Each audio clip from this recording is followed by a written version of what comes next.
So guys, jom kita nak tengok satu gaming headset yang terbaru, iaitu Fantech Orbita. Antara kelebihan dia, korang boleh connect ke multiple devices, smartphone ke, konsol ke, PC, semua boleh. Connection dia ada 4 cara. Dia panggil quad mode, wireless Bluetooth, 2.4 GHz dongle, USB-A dan juga 3.5 audio. Dan untuk dia punya wireless 2.4, korang boleh connect 2 cara, iaitu pakai USB-A ataupun USB-C. Bateri up to 170 jam sekali penggunaan. Ada pun ada 7.1 surround sound, so korang dapat gaming yang lebih imersif.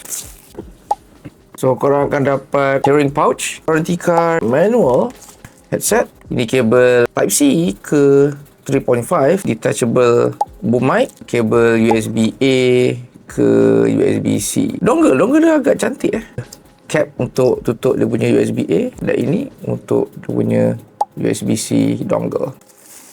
Overall build ni bagi saya quite very good build quality. Sekilas pandang dia punya ear cup ni agak besar.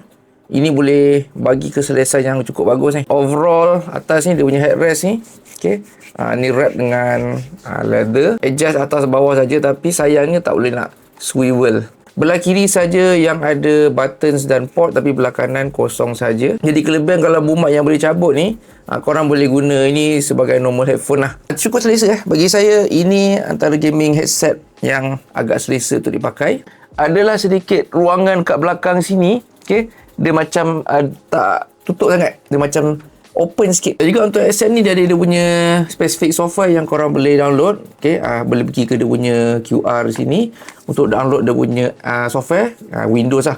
Dan korang boleh adjust dari segi dia punya EQ dan macam-macam lagi lah. Dari segi sound quality untuk Fantech Orbita, saya pun dah cocok guna punya dongle kat saya punya smartphone. Dan saya pun buat one-to-one comparison dengan saya punya Sony MDR M1. Agak lain sikit daripada kebanyakan headset dia. Lebih ke arah bright tuning lah, so lebih detail.